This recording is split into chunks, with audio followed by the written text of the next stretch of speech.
está no Duas Saídas. Seja bem-vindo, seja bem-vinda a mais uma edição do seu podcast sobre o basquete nacional. Eu sou o Fábio Toledo. Estou, essa semana, um pouco gripado, como você consegue até perceber pela minha voz. Às vezes até chupando cana, né? Aquele tradicional ali, né? E, é lógico, acompanhado sempre de Lucas Guanais. Já deu até sua gargalhada tradicional. Olá! Eu tava reescutando as aberturas dos nossos podcasts e eu percebi que eu falava muita coisa que não queria dizer nada. Né? No jornalismo é aquele nariz de cera bem mal feito. Então eu só vou abrir com olá porque eu tava abrindo muito mal. E teve um dia que eu abri cantando, e muito mal também. Mas aquela foi um momento especial, viu? Aquele momento especial, melancólico, triste, mas especial pro nosso podcast.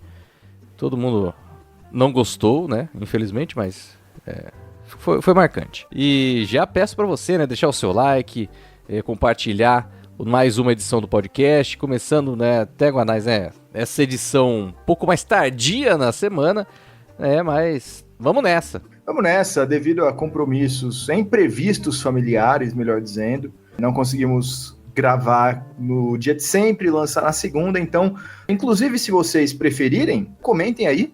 Vai que a gente muda, vai que a gente te ignora. Só comentando para saber. E então, nesse podcast vai ter muita coisa, tem Champions League, tem competições nacionais a rodo, tem atletas se destacando no cenário internacional. Mas vamos começar, Guanais, com o Jogo das Estrelas 2024, né, do NBB, porque é um evento muito importante, assim, de fomentar, né, o ecossistema do basquete nacional. E em São Paulo, eu acho que esse foi um ponto chave, né, para essa edição. Após a pandemia, né, que tivemos ali um Jogo das Estrelas cancelado, 2 realizados no Rio de Janeiro sem público, o evento voltou ano passado em Minas Gerais, disputado em Belo Horizonte, e em 2024 a festa voltou para São Paulo.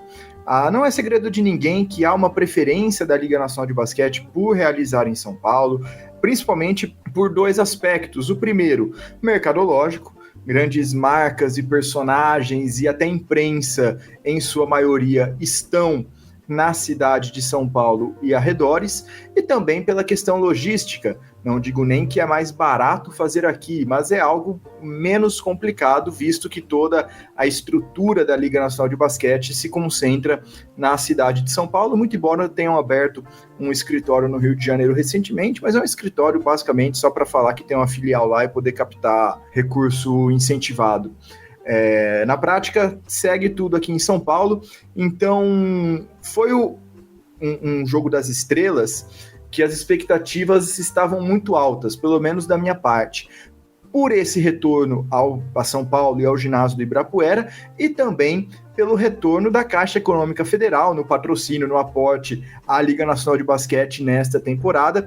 Então se esperava um Jogo das Estrelas extremamente pujante, extremamente impactante, e a gente pode olhar de 2 maneiras. A gente pode olhar pelo copo meio cheio e pode olhar pelo copo meio vazio, porque é possível analisar sim por esses 2 aspectos. Eu tenho visto uma repercussão muito positiva do Jogo das Estrelas nas redes sociais, né? Até porque já faz alguns dias que aconteceu, a gente demorou para gravar esse podcast, então já dá para fazer uma análise da repercussão. Ela me pareceu extremamente positiva, embora em linhas gerais eu tenha achado um bom evento.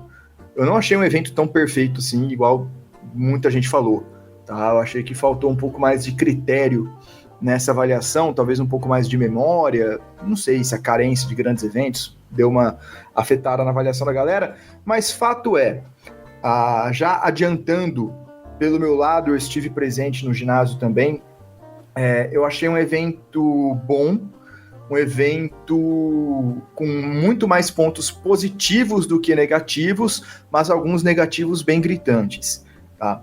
Então, que acho que deveria receber uma grande atenção da Liga Nacional de Basquete num futuro próximo. O grande impacto inicial, e eu vou falar aqui mais de evento, de percepção de torcida, de mercado, do que do jogo em si. Não vamos ficar aqui analisando enterrada, analisando quem jogou melhor, se foi o time André Góes, velhinho, etc. Porque o jogo das estrelas, esportivamente falando, é festa, né? Então não cabe uma grande análise aqui. Quando a Liga Nacional de Basquete fazia o jogo das estrelas em um dia só, eu achava um pouco maçante, um pouco demorado demais.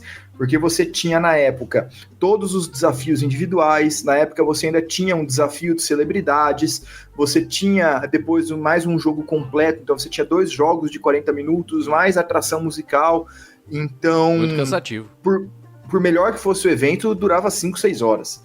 Era muito cansativo para quem ia, era um terror para as televisões, né? Um evento muito grande para você transmitir, ocupa muito espaço na grade, e a Liga passou a dividir o evento em 2 dias, tal qual faz a NBA. Acho interessante. Porém, fazendo de sexta e sábado, as sextas-feiras ficam extremamente prejudicadas. Porque o evento sempre começa lá por volta das 7 horas da noite. Foi assim em São Paulo, foi assim em Minas ano passado, foi assim em Franca em 2019, no último Jogo das Estrelas antes da pandemia. A sexta fica esvaziada de público mesmo, um público bem menor, um interesse bem menor. Nessa temporada, no ginásio de Ibirapuera, todo o anel superior foi esvaziado, todos que compraram ingresso para o anel superior foram realocados no anel inferior do ginásio de Ibirapuera, para ver se fazia algum volume para encher ali, porque realmente estava muito vazio, muito espaçado as ocupações dos lugares na arquibancada. No sábado, não. No sábado já deu um público bem legal. Até onde eu vi, a Liga Nacional de Basquete não soltou números, mas pensando na capacidade do ginásio do Ibirapuera, que é de 10 mil pessoas, eu, no meu olhômetro, que acredito ser um pouco melhor que o da Polícia Militar do estado de São Paulo, eu chuto que tinha ali umas 8.000, 8.500 pessoas. Eu acho que tinha nessa linha, então foi um público bom. Podia estar lotado? Podia. Seria bem mais legal se não tivesse nenhum buraco ali na arquibancada, mas ainda assim foi um bom público. As ativações do lado de fora da quadra foram algumas das melhores dos últimos tempos. A loja da NBB, que finalmente existe de maneira online, foi para o Jogo das Estrelas de maneira física mais impactante. Até então você tinha iniciativa de fornecedores de material esportivo. Em Franca, por exemplo, você tinha ali a Overtime vendendo material dos seus 5, 6 times da época, e nada mais. Dessa vez não, você tinha uma loja com vários tipos de itens, com bolas, bonés, camisetas, shorts, as próprias regatas de jogo, obviamente, e de vários times. Não tinha de todos, mas tinha de vários times. Isso é um ponto bem interessante que você trouxe, porque eu lembro da última vez que eu fui, inclusive, no Ibirapuera, a loja que tinha era justamente a loja NBA, né? Então o pessoal ia comprar as roupas da NBA. Não tinha nenhum... No caso, não tinha nem overtime ali com o seu espaço. Realmente é algo fundamental, né? Fundamental, muito legal essa parte. Senti muita falta do Museu do NBB, que fizeram em Belo Horizonte ano passado. Foi uma ativação muito legal. Não sei qual foi a repercussão, qual foi a avaliação interna, melhor dizendo, da Liga Nacional de Basquete, esforço, recompensa, etc. Mas eu achei a iniciativa muito boa. E eu achei que faltou. Eu fui esperando ver esse ano.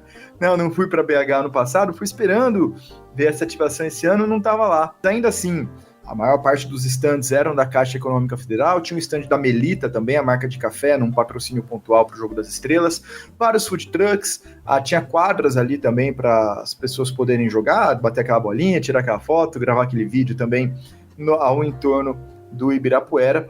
Então essa parte ali de fora estava bem legal, assim como estava bem legal em Franca em 2019, estava bem legal em Minas também, tá?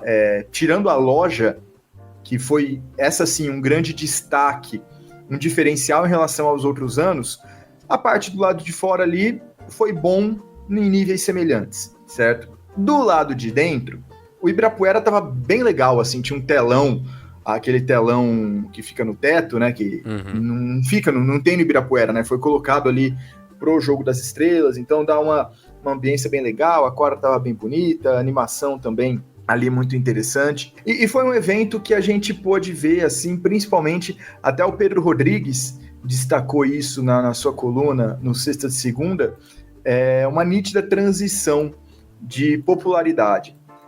Claro, ainda tínhamos ali Larry Taylor, Alex Garcia, não tinha Marquinhos, mas você tinha ali jogadores experientes, muito famosos, históricos no NBB também, da velha guarda, mas as grandes atrações eram Didi, era Lucas Dias e era principalmente Felipe Mota na sexta-feira, que é impressionante a popularidade desse cara. Quando ele foi fazer o desafio de habilidades dele, o barulho no Ibirapuera foi muito maior, ele tem um hype muito mais legal. Então Felipe Mota realmente atrai esse tipo de interesse. Tá? Mas Didi também tem muito disso, Lucas Dias também, pelo momento, obviamente. E, claro, existe o hype, existem os fãs, os jogadores mais experientes, mas foi bem nítido esse início de transição. Como algumas das nossas melhores peças estão lá fora, né, a gente tinha poucos nomes de grande renome, né, assim, jogando nesse jogo das estrelas. Em anos anteriores, com certeza teríamos Iago, Caboclo, Alexei, Léo Mendel e por aí vai, que poderiam dividir, Jorginho, Lucas Mariano, que poderiam dividir esse impacto, mas dentro do possível, dentro da realidade do NBB, achei uma situação bem legal. A questão da música, né, pensando em entretenimento, ficou muito esquisito. Tanto na sexta quanto no sábado, os dois artistas que eu acho que faziam muito sentido serem chamados, ficaram bem de lado, assim, na apresentação. Ficou bem esquisito, sabe? Ninguém tava dando bola pra eles, mesmo na hora da apresentação. Os vídeos, as fotos que estão sendo postadas ainda nessa semana, juro pra vocês, são de momentos bem pontuais, viu? Bem pontuais de pegar alguém ali dançando, cantando alguma música, porque a maior parte era todo mundo descendo na quadra para resenhar, para tirar foto com o jogador e etc. A música ficou ali bem escanteado. O palco ele foi montado bem no canto ali. Eu lembro que foi justamente no jogo das estrelas que eu tinha ido, foi mais ou menos ali. Não sei se eu fui junto com você, Gonais. Que era o show do Thiaguinho até. Não, foi com o Bruno. Era o show do Thiaguinho, foi com o Bruno. Verdade. Com o Péricles, não. É. Então, mas foi muito mais envolvente esse show, envolveu muito mais o ginásio inteiro. No ano anterior, com o Jota Quest, aconteceu também a mesma coisa. A quadra parou, era a quadra inteira pulando, parando para ver o show. Dessa vez, não. Acredito que até nessa mudança de público e nessa mudança de estrelas que o NBB passa a apresentar, chamar dois artistas, um artista e um grupo que tiveram muito impacto nos anos 80, 90 e início dos anos 2000, eu acho que ficou um pouco, destoou um pouco. Mas, enfim, isso aí é papo pro departamento de marketing da Liga pensar como que deve ser feito. Só que tem um problema, né, Fábio? Foi um bom evento? Foi um bom evento. Mostrou uma retomada de força da Liga Nacional de Basquete? Com certeza, isso é inegável. Mas a comparação é a mãe de todo problema, né? E se a gente for lembrar dos Jogos das Estrelas de 2017 e 2018, e até de edições anteriores, há um grande descompasso no nível de atrações, tanto musicais quanto de ativações de marca. Poxa, a gente já teve Jogo das Estrelas distribuindo voucher de lanche do McDonald's e café do Starbucks de graça, a rodo. Assim, sabe? Então, fora outras grandes marcas que sempre rodearam o Jogo das Estrelas de maneira pontual. Grandes artistas também, que dessa vez são nomes interessantes, grandes nomes, mas que estão fora do mainstream, fora do hype, né? Não estão no auge das suas carreiras, diferente de outros anos também. Mesmo as presenças em quadra foram um pouco aquém. Você tinha ali, prestigiando o evento, grandes jogadores que se aposentaram recentemente. Então você tinha ali Fulvio, você tinha Giovannone, você tinha Valtinho, esses dois últimos inclusive foram homenageados. Você tinha jogadores dessa era, melhor dizendo. Você não tinha ali Oscar, Hortência, Magic Paula, esses grandes nomes, você não tinha.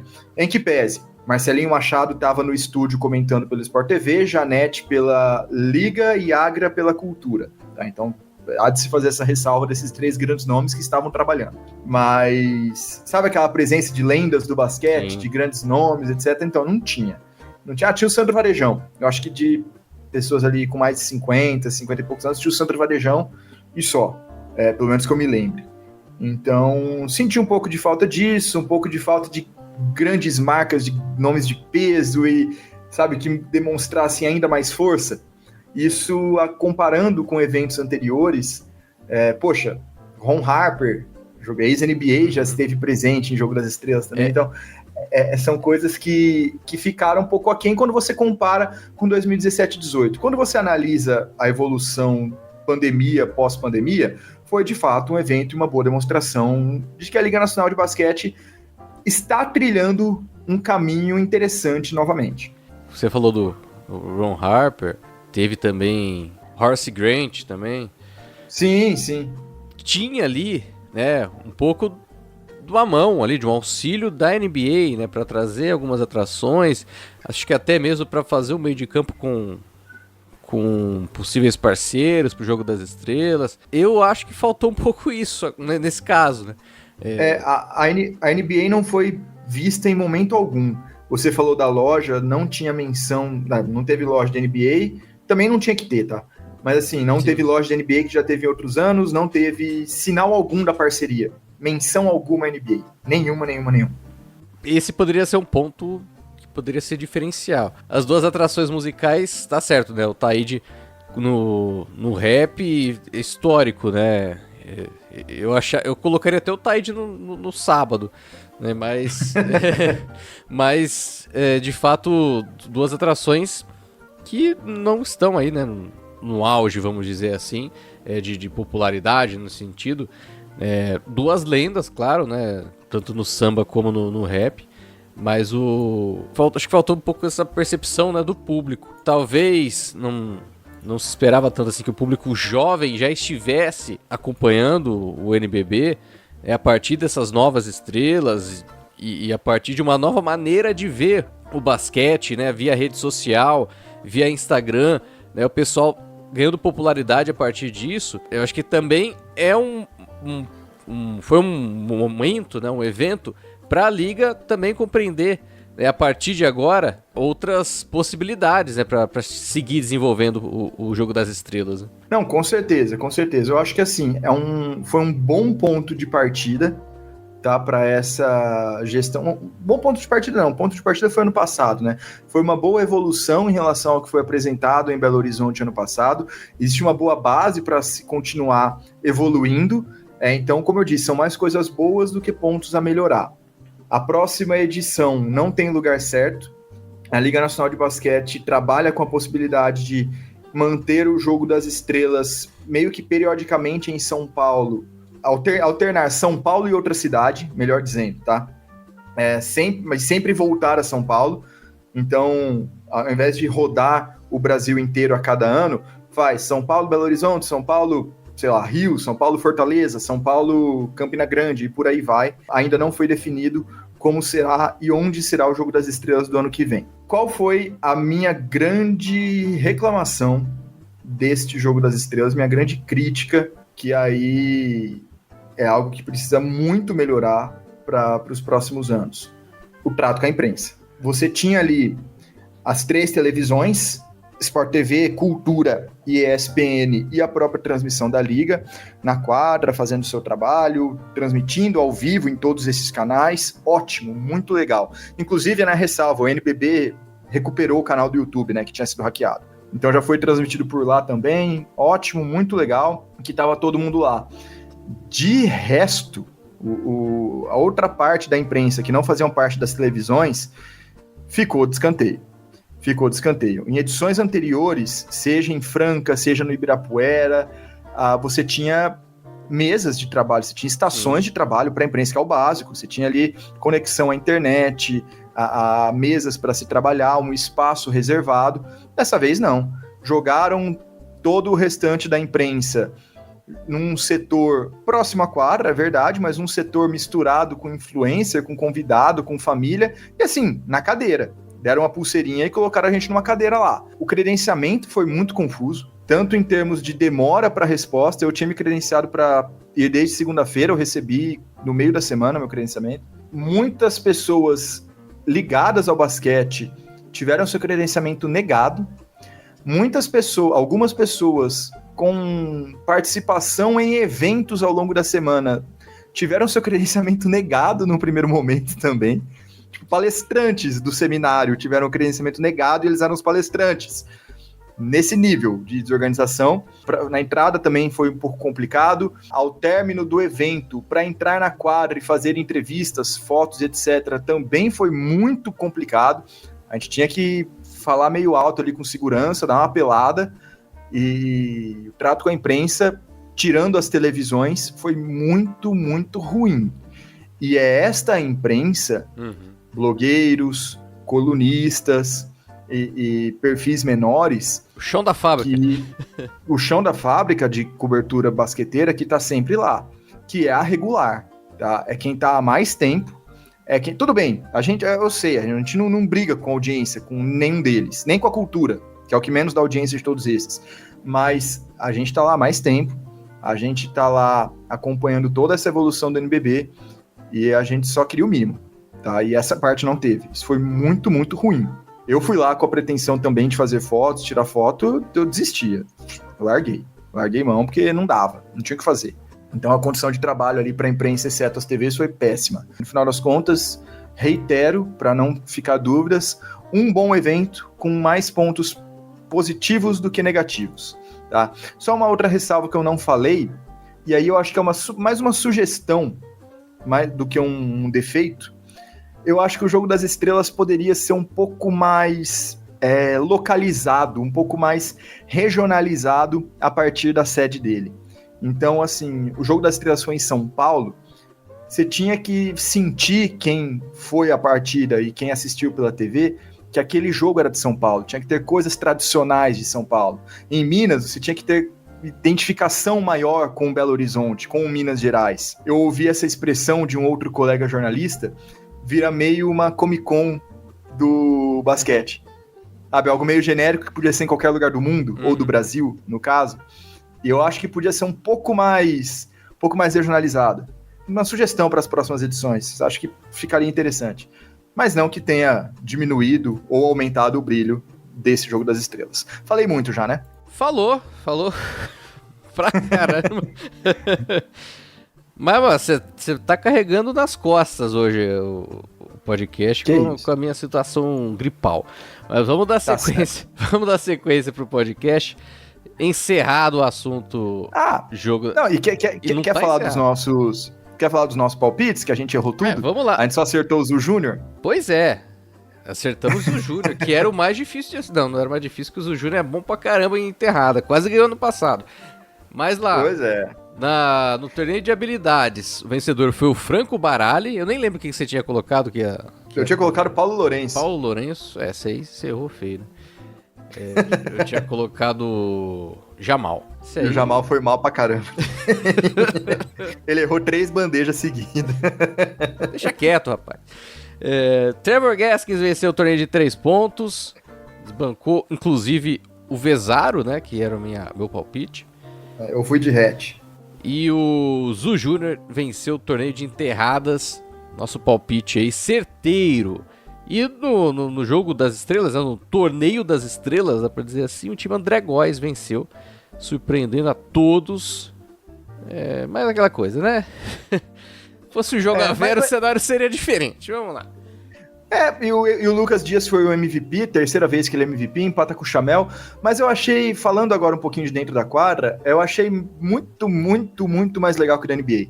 É muito mais competitivo, tirando contra o time mundo. Talvez isso seja uma visão estrangeira, né? O time mundo foi uma desgraça nesse Jogo das Estrelas, assim como tem sido em edições anteriores, né? Mas eu achei muito mais competitivo e, claro, dava pra ver que tava todo mundo em festa. Né? Dava pra ver ali que tava todo mundo se divertindo, mas foi muito mais competitivo.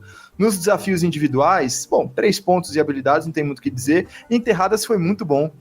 Apesar do Zu Júnior ganhar e ganhar merecidamente, acho que vão ficar lembrados pro futuro. Anderson Rodrigues, com certeza, chamando a galera ali de perus, pulando por cima da moto e cortando o giro depois da primeira enterrada dele, que lá foi histórico.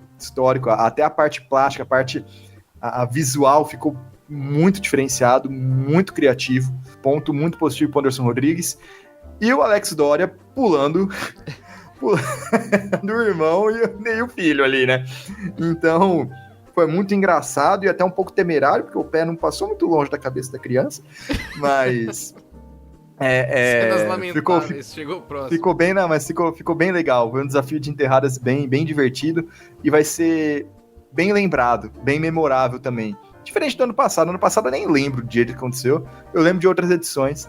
Essa eu acho que mais uma que vai ficar ali na memória de quem acompanhou esse Jogo das Estrelas. Ano passado o pessoal reclamou muito que o Ewing ganhou porque era do Minas, né? Mas enfim. Ah, mas aí... Não é assim que tem que regionalizar. Não, tô brincando.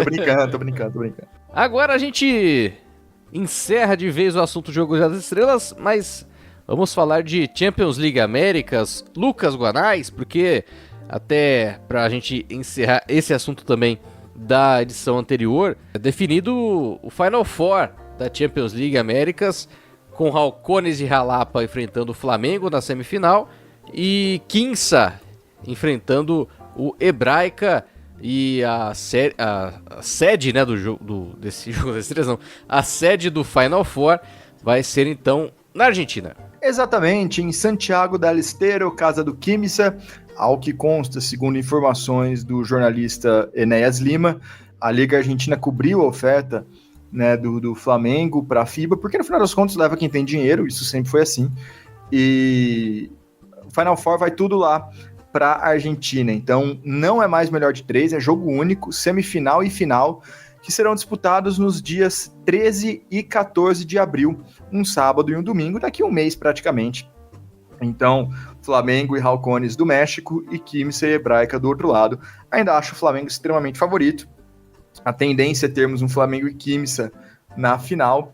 E quem diria, né? O Flamengo, que nem se classificou para essa Champions, tá aí sendo o grande favorito ao título.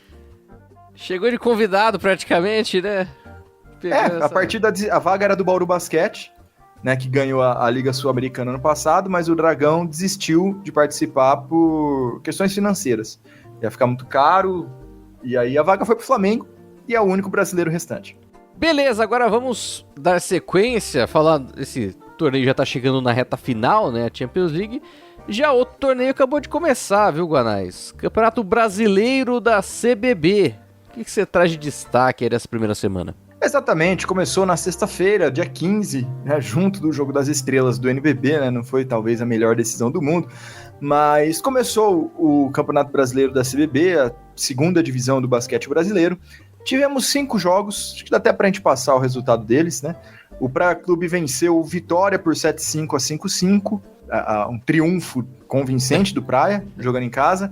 A Liga Sorocabana perdeu para Osasco por 66-70. O Cruzeiro depois ganhou do Vitória e foi o maior placar até então do campeonato, 97-50. Você vê aí já uma grande diferença, mostrando de fato o favoritismo do Cruzeiro que a gente tinha comentado na edição anterior. Os Basquete Santos FUPES venceu a Liga Sorocabana por 7-4, 5-5, então 2 derrotas para a Liga Sorocabana, 2 derrotas para o Vitória.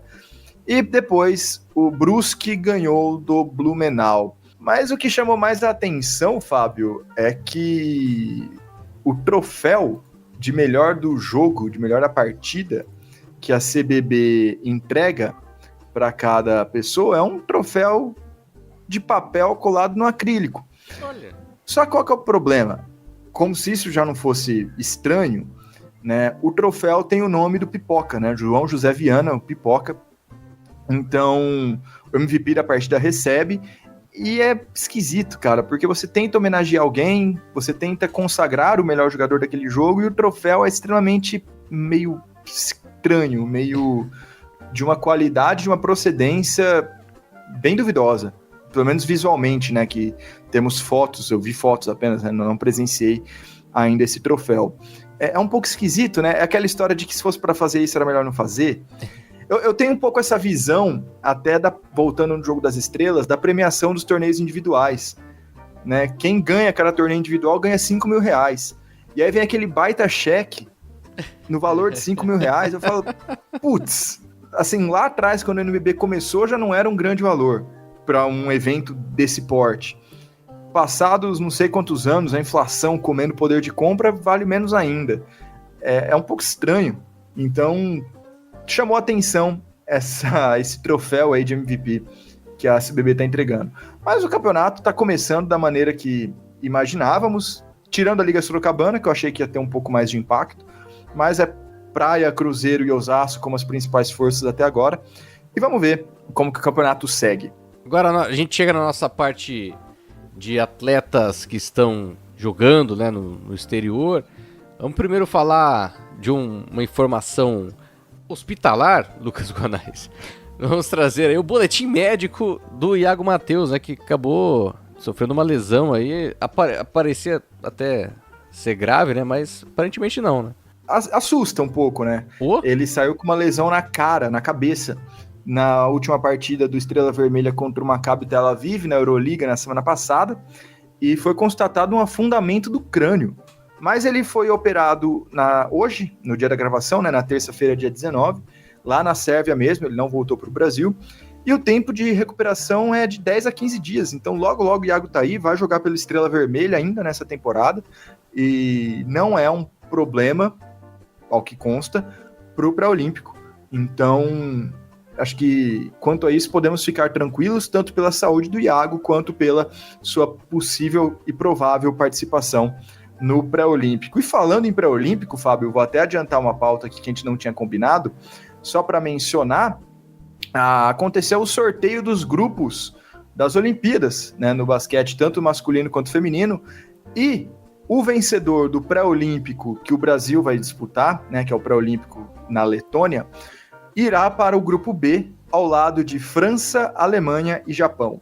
Então, se o Brasil vencer o pré-olímpico, em julho, né? É julho, vai para esse grupo com França, Alemanha e Japão. Lembrando sempre que a Alemanha é atual campeã mundial, né? Exato, que eliminou a gente no último pré-olímpico e papapá. Mas... E lá vem eles de novo. Mas aí é lucro, né, rapaz? Chegar na Olimpíada vai ser um lucro do caramba. Não, total. Não, eu não lamento nem comemoro. Foca pré-olímpico já vai ser praticamente impossível. Pois é, e falando em expectativa pro pré-olímpico, Marcelinho Huerta segue mostrando a sua juventude lá no basquete espanhol. A contagem para ele ultrapassar o Pablo Lasso tá cada vez menor, né, Guanais? E, inclusive, no dia que a gente tá gravando, né, nesse dia 19, ele novamente quebrou seu recorde em pontos na Champions League da Europa. Ele tinha feito 24 na rodada anterior. Dessa vez, ele fez 31 pontos. A sua equipe acabou derrotada, né, no duelo contra o Peristeri, lá em Atenas, 90-82.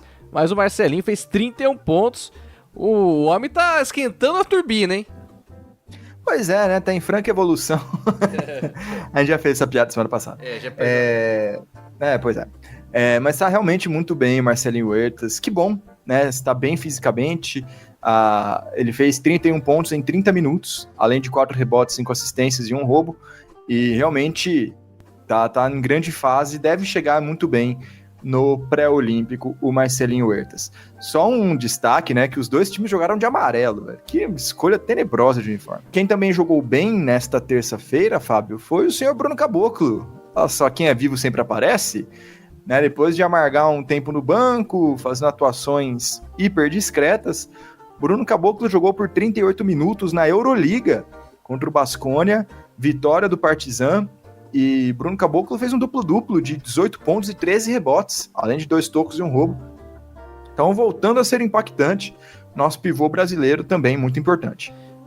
Pois é, até para encerrar do Huertas, né? Ele estava, antes da última rodada do basquete espanhol, a 11 assistências de chegar no Pablo Lasso, agora ele está a 3 assistências. Então, na próxima edição, muito provavelmente vamos ter o Marcelinho Huertas como o maior garçom do basquete espanhol. Tomara. E até, Guanais, né, a gente tava terminando já a gravação, teve um breaking news e a gente coloca no meio do podcast, porque teremos mais um brasileiro na NBA, pelo menos aí nos próximos 10 dias. Exatamente, acabou de sair o hoje, né, o jornalista americano acabou de postar, logo depois que a gente terminou de gravar, Mãozinha deve assinar um contrato de 10 dias com o Memphis Grizzlies. O Memphis é o time mais lesionado dessa NBA. Já teve jogos que eles foram à quadra com 8 atletas, com 8 ou 9, que foram assim, com o mínimo permitido, porque não tinha jogador, machucou todo mundo, uma desgraça a temporada do Memphis, e eles pretendem dar uma chance pro Mãozinha por um contrato de 10 dias. Muito interessante, ele chega sem pressão nenhuma, tirando a pressão de ser um contrato de 10 dias, né? Ele chega num time que já não aspira mais nada nessa temporada, já largou mão da temporada por conta dessas lesões dos seus principais jogadores, e vai ser mais um brasileiro que vai ter a chance de jogar na NBA. Mãozinha vem se destacando na D-League, tá com média de quase duplo-duplo pelo Capitanes do México, e tem um porte físico que combina muito com a NBA, né? Muito explosivo. Eu acho ele assim, ele não tem um diferencial para jogar na NBA. Ele tem as características para fazer parte e não tem um diferencial para chamar tanto a atenção assim. Talvez o que ele precisasse seria apenas de uma chance. Vamos ver, vai ter agora esses 10 dias, que dê tudo certo. Ele vai ser o segundo brasileiro a vestir a camisa do Memphis, o outro foi Bruno Caboclo. Ele termina com 10... termina não, tá com a média de 10,8 pontos e 8,8 rebotes, né, no time da Cidade do México, né, na G-League, Capitanes, né, e toda sorte aí pro Mãozinha desses 10 dias, que dê o seu máximo aí, né, aproveitar que o pessoal tá machucado, não se machuque, né, vai que a bruxa tá solta também, né, fazer um curandeiro também pra levar lá no vestiário do Memphis e ajudar também. Que dê tudo certo, que ele consiga principalmente desenvolver o seu chute, principalmente do perímetro, que não é muito ameaçador ainda. E se adicionar essa marca ao seu jogo, pode ter certeza que o nível ofensivo dele vai disparar quase que exponencialmente. E agora vamos pegar a bola rosa, né? Uma das coisas mais legais da LBF, né, que é a bola diferente lá, mas vamos falar do basquete feminino. Antes até de entrar na LBF, Guanais, trazer um destaque, né, muito interessante, que é o início no projeto do basquete feminino, do basquete cearense. Começando, claro, por enquanto nas categorias de base, mas teremos Carcará também no basquete feminino. Isso eu acho muito legal de se ver. A gente tem, no caso, o São José agora disputando a LBF, o Corinthians trazendo também, né, o seu time para a LBF. Dá até para SESI, né, dizer o SESI também, com o Araraquara. Então é muito legal você ver um projeto do basquete aparecendo e dando esse espaço também, né, para o basquete feminino. O Cerrado também tem um time de base no feminino. Exato. Enfim, é muito legal de se ver. Com certeza, e por enquanto a parceria com o Fortaleza não se estende ao feminino, né? Quem sabe quando o time tiver suas categorias profissionais, mas por enquanto na base é apenas, entre aspas, basquete cearense. É base, mas tem base até uma boa idade aí, vai até o sub-23, né, do basquete cearense feminino, então não duvido que em breve tenhamos também a equipe profissional. Muito interessante, mais um projeto surgindo, mais um projeto aumentando, melhor dizendo, né, já que tem no masculino realmente, e principalmente um projeto fora do eixo Rio-São Paulo. Sim. A gente sabe que o basquete, até nas ligas profissionais, tem uma das maiores concentrações de times no sul-sudeste, considerando até outras modalidades, como vôlei, handebol e futsal também. Então, muito legal que está surgindo aí mais um projeto fora do eixo Rio-São Paulo, um projeto no Nordeste, e que vá para frente. O basquete cearense, vale lembrar que no NBB é o time, tirando os fundadores, é o time que está há mais tempo de maneira ininterrupta, né? Porque Mogi, que entrou depois, parou as atividades, né, no meio do caminho. Então, é um projeto longevo, é um projeto de sucesso. Tomara que seja também assim no basquete feminino. E até surgiu uma polêmica nas redes sociais, Fábio, sobre o basquete feminino, que o portal Meu Timão, né, mídia especializada no Corinthians, divulgou que o valor do orçamento do Corinthians feminino para a temporada é de R$ 1.200.000. E muita gente achou duas coisas, né? Primeiro, é um valor pequeno, né? Um valor pequeno. Se você for dividir isso por mês, dá tipo R$100.000 para cada um, entre jogadoras, staff, logística e tudo mais. Então é um valor pequeno, salários baixos e que não contribui muito para o profissionalismo, para a profissionalização da modalidade no Brasil. Mas, por outro lado, houve um apelo muito grande para que outros clubes com projetos no basquete também abracem, também criem equipes femininas, porque não é necessário muito dinheiro. Por um lado, infelizmente, mas por outro, são projetos acessíveis. Então, seria interessante, né, de fato, pegando na cidade de São Paulo, por exemplo, Pinheiros e Paulistano, o Minas em BH, o próprio Flamengo também no Rio de Janeiro, são instituições muito fortes e que por um valor baixo poderiam também ter equipes profissionais femininas, né? E que já tem estrutura, né, no basquete, Sim. Tem história, né, tem base no sentido, pelo menos no masculino, né, tem profissionais ali também já preparados para a função, enfim, realmente tem espaço para desenvolvimento, isso não tenha dúvida.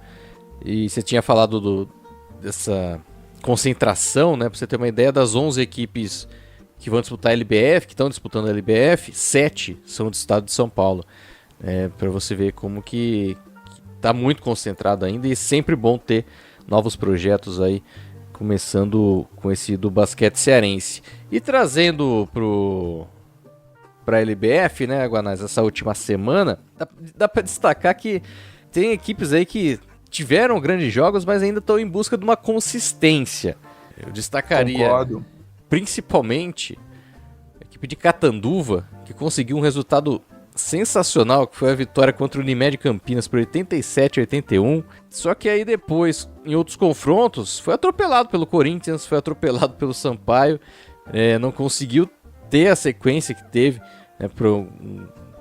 a sequência da qualidade de jogo que teve contra o Campinas, e isso não fica só em Catanduva, né? Tem também as outras equipes, né? Você pega o próprio Unimed Campinas, que perdeu esse jogo e tinha ganho do SESI. É um cenário que até aqui, tirando, eu diria, o Sampaio, todas as equipes tiveram um momento de baixa ali, seja em estreia abaixo do nível, como foi o caso do Corinthians. Depois o time subiu, até pegando adversários inferiores, tanto que, né, no dia que a gente grava, o Corinthians enfrentou o César Araraquara e aí também foi atropelado por 81-60, mas é notório, assim, um dos pontos da LBF é a inconsistência de boa parte das equipes, né? Ao meu ver, aqui do terceiro lugar para baixo. É claro, é que a LBF marca também o início de temporada, né? Então, os elencos estão se formando agora, né? São formados para a LBF e muitas vezes às vésperas da LBF. E até então, time que... Há uma inconstância normal, né, de início de trabalho. E até time de São Paulo mesmo, que disputou o Campeonato Paulista no fim do ano, passou por reformulação para disputar a LBF. Principalmente com a montagem do Sampaio, muitas jogadoras saíram dos times que estavam, enfim. Teve muita troca entre o estadual que aconteceu depois da LBF para a atual LBF, para a atual edição da LBF. Então, de fato, muitas mudanças. O próprio Corinthians mesmo, que começou, né, nas vésperas, enfim, realmente tem um trabalho que é desenvolvido principalmente no primeiro turno, né? E aí quando chega o retorno a coisa muda, os times até que estão mais necessitados vão buscar novas jogadoras, e até dentro dessa questão de buscar novas jogadoras, destacar aí o Campinas, que eu até no início, né, da LBF eu falei que o time tinha necessidade, né, de ir ao mercado até para fechar o seu time. E aí conseguiu trazer a Myra Horford, a irmã, né, do Al Horford, da NBA, que já tem uma passagens, né, pelo basquete brasileiro, estava jogando no basquete espanhol, é um nome interessante aí na ala para a equipe do Campinas. E a Fatou Diagne, que é senegalesa, de 1,95 m, uma pivô que fez sua estreia na última partida do Campinas, jogou muita bola. É um nome interessante também para ficar de olho. É uma pivô forte, pivô de qualidade, uma atleta interessante aí de garrafão e mais uma aquisição do time do Unimed Campinas, que aí reforça muito bem, né, com a Horford, que já tem experiência, tem a Diane que tem essa qualidade, essa alcance, né, de garrafão principalmente, e aí você tem as veteranas, né, a Babi, a Casanova e a Licinara que estão jogando muita bola também. Então, um time que tá se colocando bem ali também entre as equipes que eu diria um top 4 do campeonato, né? Embora César, Araraquara e Sampaio ainda estão na frente, ao meu ver. Com certeza foi a melhor contratação desde que a LBF começou. Lembrando que Ponta Grossa contratou a pivô Zazá, que foi MVP do último CBI Sub-20, né? Então, um atleta bem jovem, de 19 anos, vai ter oportunidade aí na LBF também pela equipe de Ponta Grossa. E o Blumenau contratou a Mabel Martinez, né? Essa também já super experiente, ala de 38 anos, seleção colombiana, já jogou um monte de lugar, vai vir aí também para o Blumenau. É aquilo que você falava, né? Os times se mexendo ainda durante todo o primeiro turno, deve ser uma constante ainda nas próximas semanas. Mas, de qualquer maneira, já é possível ver que as duas equipes que você acabou de mencionar já começam a disparar na tabela, né? César Franca em primeiro, com 5 vitórias e uma derrota. Araraquara, hein? César Araraquara, perdão, em primeiro, com 5 vitórias e uma derrota. Ato falho. E o Sampaio, com 100% de aproveitamento, né, com 4 vitórias em 4 jogos, começam a despontar. E com grandes exibições aí individuais também, né? Toda semana tem jogadoras se destacando, até já trazendo a nossa seleção da semana. Vale lembrar que a semana passada, né, do dia 11 ao dia 17, teve como melhor armadora a Babi do Campinas, as alas a Thaísa do Catanduva e a Luana do Sampaio, e as pivôs Clarissa do Corinthians e Érica do César Araraquara, e a sexta mulher, a Alexia, também do César Araraquara. Destacar a Babi, que teve um triplo-duplo, né, na vitória do Campinas na última semana. Tá cedo, mas uma das candidatas ao prêmio de MVP. Tá jogando muita bola a Babi. É interessante, né, que tava fora aí do 5 contra 5, né, já há algumas temporadas, retornando para defender o Campinas e mostrando que ainda tem muita bola, né, mostrando um ótimo basquete a Babi. E quem também teve uma estatística absurda foi a Isa Sangalli, né, na vitória contra o Bax Catanduva. Quase um quádruplo-duplo, hein? Quase um quádruplo-duplo. Ela fez 16 pontos, 10 rebotes, 7 assistências e 9 roubos. Então ficou ali a 3 assistências e um roubo de conseguir um quádruplo-duplo. Impressionante também. Uma eficiência de 40. Ela não tá na seleção porque esse jogo aconteceu já nessa semana. Então não precisa nem saber, não tenha dúvida que a Isa Sangalli vai estar na seleção dessa próxima semana também. Mas, com certeza. De fato, é uma das jogadoras que eu mais gosto de ver assim na LBF desde o ano passado ali, quando ela jogava pelo Campinas. E quando eu vi a contratação dela pro Sampaio, não só ela, como a Kaká também, que era a dupla do Campinas, eu fiquei muito feliz por ver, né, até mesmo esse reconhecimento pro Sampaio, que é um time que monta grandes elencos, né, justamente para disputa de título, né? Não foi campeão nessa última edição, perdeu pro César Franca. Pro César Franca agora foi minha vez. Pro César Araraquara. Yes, 1-1. Pro César Araraquara. E aí foi pro mercado trazer nomes para voltar, para ter o título novamente, né? E aí teve o contragolpe, né? Com a Érica indo pro César. Enfim, tá até interessante de ver essa movimentação também na LBF. E temos os jogos da semana? Temos os jogos da semana. Já tivemos, inclusive, né, o Sampaio atropelando o Bax Catanduva por 99-40. O Sodier Mesquita perdendo para o Santo André por 71-67. O Unimed Campinas vencendo fora de casa Blumenau por 72-63. O César Araraquara venceu por 21 pontos o Corinthians, 81-60. E a semana ainda tem... vai terminar no dia 24. Teremos São José e Ituano no dia 20. Tem Ponta Grossa e Campinas no dia 21. No dia 22, Sodier Mesquita e Blumenau. E no dia 23, 2 partidas, São José e Baques Catanduva e, vejam só vocês, Sampaio e César Araquara no Castelinho. Esse jogo vai pegar fogo.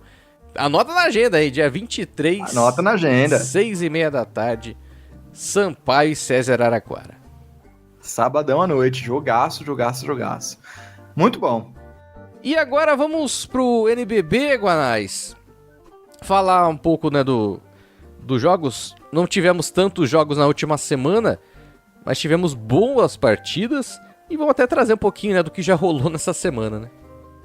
Exato, né? Foi uma semana de apenas 5 jogos por causa do Jogo das Estrelas, mas tivemos ali um Minas e Paulistano, que o Paulistano dominou a partida e o Minas conseguiu a virada nos minutos finais. A Unifacis atropelou o Pinheiros em São Paulo. O Franca ganhou do Bauru em Bauru, o que só o Vasco tinha conseguido até então. Flamengo e São José fizeram um jogo horroroso, né? Mas o placar muito equilibrado, mas o jogo foi muito ruim. E no final das contas, o Flamengo fechou melhor a partida, venceu um grande confronto em São José. E o Corinthians atropelou o União Corinthians, jogando também em São Paulo. Como gravamos na terça-feira, né, já tivemos o início da semana também, então já vamos colocar na análise. O Bauru ganhou do Flamengo, vejam só, em Bauru. É um jogo também extremamente equilibrado. Bauru ganhou do Flamengo por 7-4, 7-2, e o Franca ganhou do Botafogo, ali atropelou jogando no Pedrocão. Mas principalmente, voltando para a semana passada, o jogo do Minas e Paulistano. Minas e Paulistano foi um jogo bom, Flamengo e São José foi um jogo meio ruim, tá? Mas foram 2 jogos muito equilibrados, de placar muito parelho. Não dá pra falar que encerrou as disputas ali na parte de cima ou no meio da tabela, mas dá pra ter algumas definições a partir disso, né? Ah, dá, com certeza. Bom, primeiro, o G4 tá praticamente definido, né? Franca, Flamengo, Minas e Vasco, podendo a posição entre eles se alternar, né? O Minas ainda pode cair para quarto ou subir para segundo. A liderança difícil, também ali tá em disputa entre Franca e Flamengo, realmente. O Vasco até ainda pode chegar no Minas. Dali para baixo, o Bauru, ainda mais com a vitória de hoje contra o Flamengo, já começa a se consolidar na 5ª posição. Eu acho que não cai para mais que 6º, mesmo se tiver uma sequência mais irregular nas próximas rodadas, não fica para baixo de 6º. O próprio Paulistano meio que já percebeu que vai ficar muito complicado subir mais posições também, então eu acho que as coisas começam a dar uma certa estabilizada em termos de prateleiras, em termos de patamares ali. Na parte de baixo não mudou nada, e segue ainda aquela disputa de Botafogo com Caxias, Cerrado e Mogi para pegar as últimas 2 vagas para os playoffs. Mas principalmente na parte de cima, acho que deu uma consolidada sim, principalmente em G4 e G8, se é que dá para a gente colocar dividir nesses 2 grupos. Eu acho que os participantes dessas prateleiras já são quase imutáveis, a menos que aconteça um desastre com algum deles. Nessa última semana, né, acho que o destaque negativo seria as derrotas do Paulistano, né? O Paulistano perdeu jogos que não poderia perder e aí perdeu espaço também. E aí teve grandes vitórias também do Bauru, né? Que ganhou do Flamengo, por exemplo. E isso fez com que o Paulistano caísse, né? O Paulistano, até então, a gente falava muito, né? Do Paulistano em 5º colocado, em determinado momento brigando por um G4. Agora é o 7º colocado com 17 vitórias e 11 derrotas. Tem que ficar de olho também com o Corinthians, que tá subindo, né? Tá subindo, o Corinthians ali com 16, 13 e numa sequência muito boa. A gente já falou no episódio passado, é um dos times mais quentes do campeonato, se não furou mais quente nesse momento. Então vem muito bem o Corinthians, só que eu acho muito complicado até o Corinthians ficar ali acima do 7º, perdão. Eu acho que 7º seria um teto do Corinthians, dificilmente a Unifacisa cairia para mais que isso. Então, olha, até pegando aqui, pode até acontecer um empate entre Corinthians e Paulistano. A vantagem é do Corinthians, né? Porque sim, o Corinthians perdeu o primeiro jogo por 79-71, jogando no Corinthians, e depois fora de casa entre aspas, né? Venceu por 81-71. Então a diferença no saldo ali é positiva para o Corinthians, né? Nos pontos. Então, tendo um empate, já favorece o Corinthians. Então o Paulistano lógico, tem alguns jogos aí que pode garantir a equipe, né? Brasília, Cerrado, Caxias, que são jogos, até o próprio União Corinthians é um jogo importante para consolidar a equipe ali, para parar a queda, né? Para reduzir os danos aí dessas últimas partidas. Exato, acho que daqui para frente as posições não vão mudar tanto assim, as prateleiras, melhor dizendo, não vão mudar tanto assim. É mais a questão dos clubes finalizarem bem essa primeira fase para começarem de maneira consistente e em boa fase os playoffs, tá? Faltam de 5 a 7 jogos, tá, para terminar a primeira fase, dependendo do time. Então, ainda tem jogo o bastante para não valer a pena você fazer conta. Você só faz conta de confronto direto, né? De quanto eu preciso bater de saldo determinado adversário. Mas fora isso, em posição final, ainda tá tudo muito incerto, porque são muitos jogos para isso. Então, os times ainda não fazem conta, mas já começam a tirar a calculadora da gaveta. Então, já começa a se preparar para fazer conta, mas ainda não. Tá cedo, né? Aí você vê, por exemplo, o São Paulo tem 2 jogos a menos que Fortaleza e São José. Com 2 vitórias, igualaria, teria um empate triplo ali do 9º pro 11º, enfim. Ainda tem muito desse desnível de jogos ainda. Mais algum destaque? Da última semana não, acho que a gente já falou bastante, até foi uma semana mais curta, o foco era o jogo das estrelas, e nada que tenha mudado muito a tabela também. Então vamos para a seleção da última semana, que o Guanais traz para você o nosso quinteto e o sexto homem. Exatamente, a seleção de 5 jogos, tá? Então tenham isso em mente, não foram todas as equipes que entraram em quadra, mas vamos lá. Na armação, repetindo a seleção da semana anterior, Elinho do Corinthians. Nas alas, a ala também gringa. Aliás, o último brasileiro que entrou na ala, os últimos brasileiros foram Mon Raidin e Didi 5 semanas atrás. Verdade. De lá pra cá, só gringo nas alas. Então, mais uma vez, a ala gringa. Dwayne Johnson, do União Corinthians, e Chouro, do São José. Os pivôs, aí sim brasileiros. Antônio, da Unifacisa, e Márcio, do SESI Franca. E nosso sexto homem é o Agape, pivô brasileiro, do Pinheiros. Fez uma boa partida, apesar da derrota. Fez uma boa partida e está figurando aqui na nossa seleção. Destaque para o Márcio, né, que estava também como sexto homem. Poderia até ser o sexto homem da nossa seleção. Sim, mas exato. Até pelo que ele jogou contra o Bauru, o cara foi fundamental no terceiro período, né, da vitória do SESI Franca. Aniquilou o garrafão ali bauruense, conseguiu chegar no nosso quinteto ideal, mesmo vindo do banco aí. O cara que tá mostrando um basquete sensacional também, o Márcio, no time do Franca. Então, recapitulando, Elinho, Dwayne Johnson e Chouro, Antônio e Márcio, Agape de sexto homem. Agora o top 10 do nosso ranking, né, da corrida pelo MVP, trazendo aí na 10ª colocação, mantendo-se, né, com relação à última edição, Elinho do Corinthians. 9º lugar para Renato Carbonari do São José. Aí agora a mudança, né? No 8º lugar tem Paulite do Vasco. 7º lugar para Thornton do Botafogo. E o 6º é o Dwayne Johnson. Nosso The Rock subiu 2 posições. Dwayne Johnson do União Corinthians. 5º lugar para o Gabriel Jaú do Flamengo. Barali é o 4º representando o Minas. 3º lugar com o Oresta do Fortaleza Basquete Cearense. 2º lugar Anderson Rodrigues do Bauru. E o 1º lugar para Lucas Dias do SESI Franca. Ainda tem muita oscilação, né, do Anderson Rodrigues, Oresta, Barali, nessas últimas semanas. E o Dwayne Johnson vai subindo. Vem subindo, e só lembrando que os jogos de Bauru e Flamengo e Franca e Botafogo não entraram nas nossas listas e vão para análise da semana que vem, porque estamos atrasados. Fulano que joga algum esporte, Guanais, primeiro, qual que é o esporte que Fulano tá jogando hoje? Vela. Porra, jogando vela é difícil, né? Fulano está velejando. Qual Fulano que tá velejando nessa semana? Tiocito Gonzalez, fundamental na vitória contra o Paulistano, mas o espaço ali ficou pequeno, fomos de Dwayne Johnson e Chouro. Perfeito. Vamos trazer os jogos dessa semana que ainda não rolaram, né? Já rolou alguns. Vamos! Na quinta, Bauru Basquete e Botafogo, SESI Franca contra Flamengo, hein? Duelo de líderes, quinta-noite, hein? Rapaz! Transmissão do Basquete PES, Sport TV e da Flá TV Plus.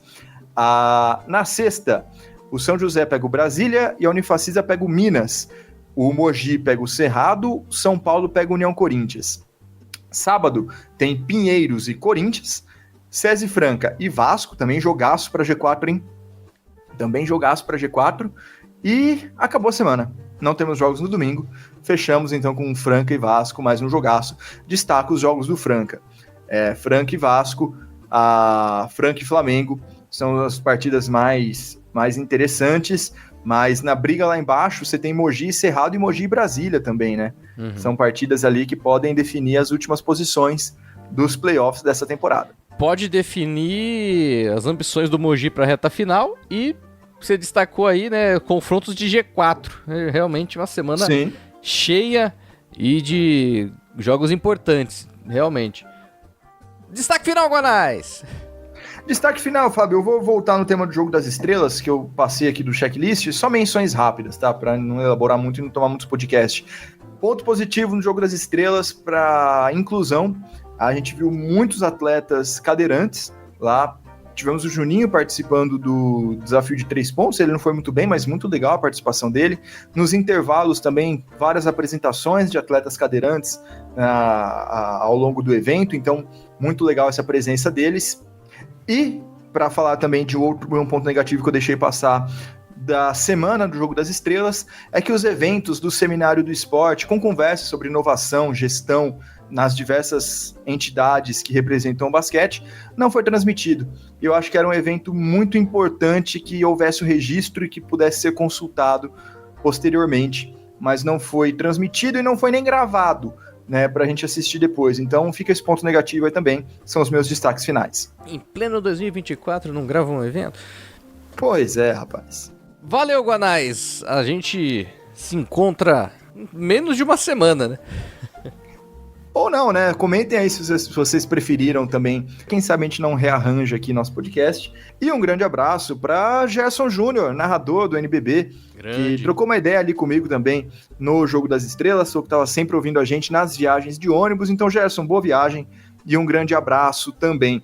E um abraço aí já mais pessoal para o Daniel Lazier, ex-técnico do Joinville, que mandou aqui uma camisa usada em jogo do Joinville, do Ironman, e chegou aqui em casa essa semana, muito legal. Brigadão, Daniel. E, Fábio, melhoras. Toma um chá de boldo.